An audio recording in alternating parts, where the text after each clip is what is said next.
Bismillahirrahmanirrahim. Assalamualaikum warahmatullahi wabarakatuh.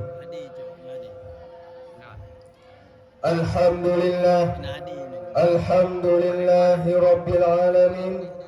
Wassalatu wassalamu ala ashrafil anbiya'i wal mursalin wa ala alihi wa ashabihi ajma'in. Amma ba'd. Rabbi israh li sadri wa yassir li amri wahlul 'uqdatam min lisani yafqahu qawli. Rabbana atina fid dunya hasanah wa fil akhirati hasanah wa qina azabannar. Buat langkah yang pertama, marilah sama-sama kita panjatkan kehadirat Allah, yang mana oleh Allah yang telah memberi kita beribu-ribu nikmat. Salah satunya ialah nikmat iman dan nikmat Islam. Dan tidak lupa pula selawat bernada salam, marilah sama-sama kita hadiahkan kepada pangkuan alam Nabi besar Muhammad sallallahu alaihi wasallam, yang mana oleh beliau yang telah membawa kita dari alam jahiliyah sampai alam Islamiyah, dari alam kebodohan sampai penuh ilmu pengetahuan seperti yang tersaksikan saat ini. Penghormatan saya yang pertama kepada ayahanda rohani kita yang bersama, pemimpin Dayah Nahdlatul Fatah beserta keluarganya.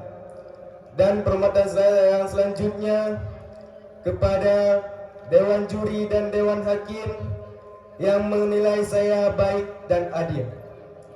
Dan penghormatan saya selanjutnya kepada jamaah-jamaah sidang talabah yang dirahmati Allah yang telah hadir di malam yang berbahagia ini. Jadi jamaah sekalian, di waktu yang tepat ini saya ingin membahas tentang jika mengeluh adalah hobi, kenapa tidak jadikan bersyukur sebagai solusi. Firman Allah dalam Al-Quran, Bismillahirrahmanirrahim. Wa in ta'anzana rabbukum la in syakartum la azidannakum wa la in kafartum inna azabi lasyadid. Artinya, ingatlah ketika Tuhanmu memaklumkanmu, sesungguhnya jika kamu bersyukur atas apa yang telah Allah berikan, maka Allah akan terus menambah nikmatnya untukmu. Tetapi ingatlah wahai jamaah sekalian, kalau kita mengingkari nikmat Allah, maka ingatlah azab Allah benar-benar sangat pedih. Jamaah sidang talabah yang dirahmati Allah, kenapa saya bilang mengeluh adalah hal kebiasaan atau hobi yang sebagai kita jamaah-jamaah ini yang sering kita mengeluh setiap hari? Kenapa? Karena kita tidak pernah mensyukuri apa yang telah Allah berikan kepada kita. Contohnya jamaah, kita mempunyai rumah, walaupun rumah kita itu sudah tidak layak lagi untuk kita pakai, tapi kita mengeluh kepada Allah, ya Allah, kenapa engkau berikan ke aku rumah yang begitu tidak layak ini? Tetapi jamaah sekalian, kalau kita melihat lagi ke bawah, ada orang yang ingin bercita-cita seperti kita yang mempunyai rumah. Memang iya, rumah kita sudah baru, sudah ini, sudah itukah rumah kita. Tapi lihatlah saudara-saudara kita yang di luar sana, beliau tidur di bawah jembatan, bahkan beliau tidur di samping jalanan. Begitu pedihnya jamaah sekalian. Dan Allah Subhanahu wa taala telah memberi kita dua tangan yang sangat indah ini. Lihatlah jamaah sekalian, tangan kita yang sangat indah ini.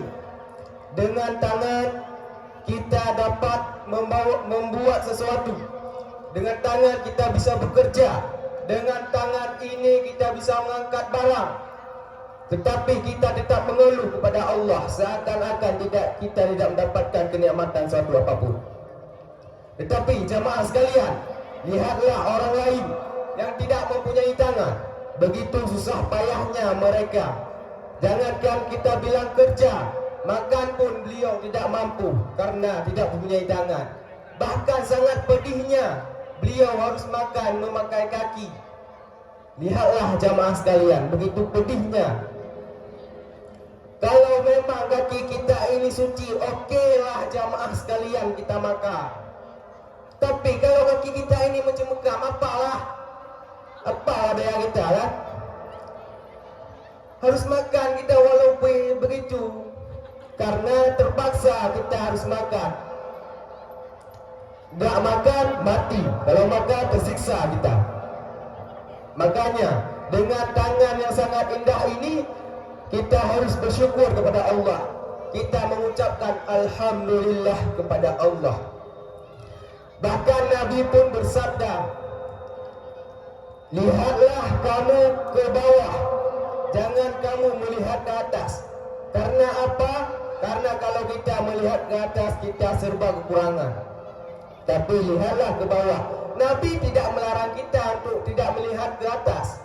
Boleh saja kita melihat ke atas, asalkan untuk memotivasi diri kita sendiri. Contohnya jamaah, kita ingin mempunyai mobil-mobil mewah yang seperti orang lain. Lihatlah prosesnya, bukan hasilnya. Prosesnya, bagaimana dan bagaimana apa saja yang beliau lakukan untuk mendapatkan hasil yang sangat indah. Jangan lihat prosesnya, contohnya hasil. Beliau bekerja sangat keras, menabung dan lain sebagainya. Sedangkan kita yang miskin ingin mempunyai mobil seperti orang itu, tapi kita bermalas-malasan di rumah. Kita hanya berdoa di rumah. Enggak pupuk sapu hobi tunggu. Apa lah ya? Kita hanya selalu hidup miskin kalau begitu. Kita jangan lupa selalu tunggu. Enggak baik tunggu. Makanya kita harus bangun dan kerja dan capaikan impian kita. Jamaah sedang talabah yang dirahmati Allah. Makanya kalau kita ingin mendapatkan sesuatu, makanya kita harus bekerja, bukan bermalas-malasan di rumah. Boleh saja kita bermalas-malasan di rumah asalkan kita mempunyai uang yang sangat banyak dan tanah-tanah yang sangat banyak. Kita bermalas-malasan di rumah, beras pun nggak ada, apa yang harus kita makan? Apakah kita ingin merebus anak batu? Kapan matangnya jemaah sekalian? Kalau kita merebus anak batu, bodoh kali kita. Makanya jemaah, kerja, jangan terus mengeluh kepada Allah. Allah tidak suka kepada orang yang mengeluh. Kita menjadi hal kebiasaan mengeluh, nggak baik. Jamaah sidang talabah yang dirahmati Allah. Jadi kita harus mensyukuri nikmat Allah sekecil apapun itu. Walaupun kita mendapatkan sekecil biji padi, kita harus tetap bersyukur kepada Allah. Kita bersyukur, kebiasaan manusia sudah mendapatkan banyak-banyak harta. Itu pun belum tentu kita bersyukur. Kita bersyukur kalau kita inginkan uang 100.000, ada 100.000. Sedangkan orang lain ingin 100.000, mendapatkan 20.000. Tetap bersyukur, sedangkan kita tidak. Saya nggak percaya kalau jamaah sekalian ini bersyukur kalau ingin uangnya 100.000 dapat 20.000. Saya nggak percaya dia bersyukur, karena saya kenal semua umpanya. Jamaah sidang talabah yang dirahmati Allah, pada saat ini saya bertanya kepada jamaah semua, apakah jamaah di sini sudah bersyukur kepada Allah? Jawab jamaah, sudah. Yakin?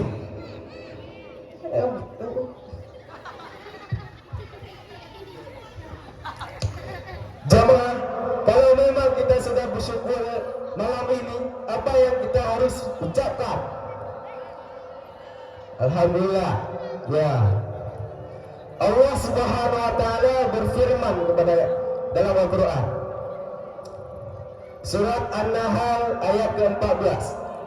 Artinya, Allah Subhanahu wa taala telah melahirkanmu dari perut ibumu, dan Allah Subhanahu wa taala telah memberimu pendengaran, lidah yang bisa berbicara, hati yang sangat indah ini yang bisa membedakan mana yang baik, mana yang jahat, mana yang baik, mana yang buruk. Jadi jamaah sekalian, segitu banyaknya yang telah Allah berikan kepada kita, kita wajib mensyukurinya atas apa yang telah Allah berikan. Bukan sekedar hanya mengucap alhamdulillah jamaah, tapi dengan tandanya kita bersyukur kepada Allah Subhanahu wa taala, kita harus memperbaiki salat kita, bukan hanya mengucap alhamdulillah jemaah. Karena kalau mengucap alhamdulillah saja itu enteng-enteng saja, ya, enteng-enteng saja itu.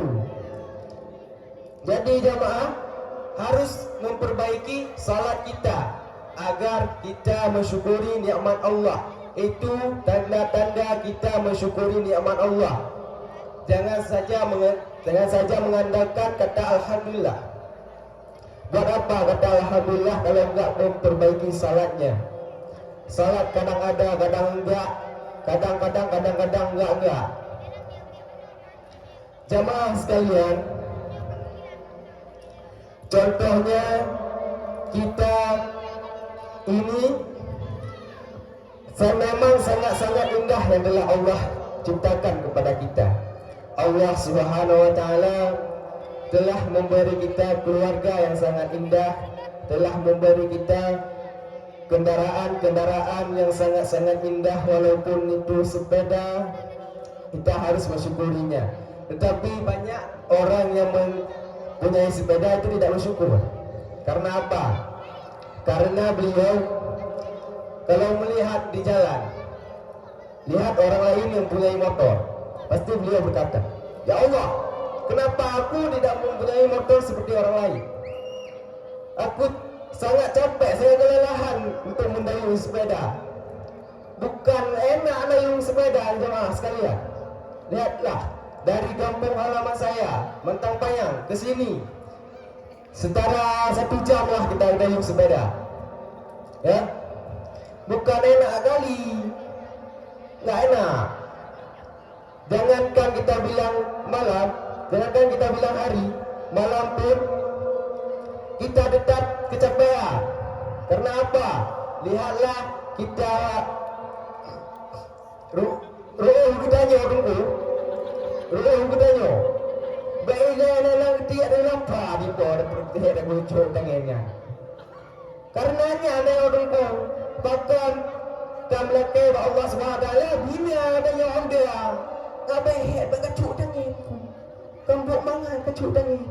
Kambuk moen aku. Tak head berkecuk tangan ku pulang dari Mentang Payang tu no yang ku. Oh. Elah, kalau kecuk. Nyambang maafkan. Jadi jamaah sekalian, yang dapat kita ambil dari ceramah saya yang sangat singkat ini adalah kita harus mensyukuri apa yang telah Allah berikan kepada kita. Sekecil apapun itu, jangan pernah kita mengeluh kepada Allah Subhanahu wa taala, karena mengeluh itu tidak baik. Karena Allah telah berfirman, siapapun yang mengeluh pasti akan mendapatkan azab yang sangat pedih. Contohnya, azab yang sangat pedih. Buat apa kita mengeluh kalau kita terus-terusan hidup miskin? Lihatlah orang-orang di sana yang memperbanyak syukurnya, maka hidupnya sangat indah, tentram, dan beliau saya tidak ada satu masalah apapun karena beliau telah mensyukuri apa yang telah Allah berikan. Dan kita harus mengingatkan, kita jangan sesekali melihat ke atas, karena melihat ke atas kita serba kekurangan. Lihatlah kita ke bawah. Dengan kita melihat ke bawah jamaah, kita melihat diri kita yang penuh sangat-sangat indah ini. Kita mempunyai rumah, kita mempunyai ini, mempunyai itu. Kalau kita melihat ke bawah, orang lain belum tentu mempunyai itu. Jadi jamaah sekalian, yang harus kita ingatkan adalah tetap bersyukur kepada Allah Subhanahu wa taala. Jadi ini saja yang dapat saya sampaikan. Lebih dan kurang saya minta maaf. Kalau dapat diambil, tolong amalkan. Kalau enggak, tolong bungkus dengan rapi. InsyaAllah saya akan pulangkan ke tempat saya. Wabillahi taufiq wa hidayah. Assalamualaikum warahmatullahi wabarakatuh. Beri tepuk tangan yang meriah untuk peserta kita.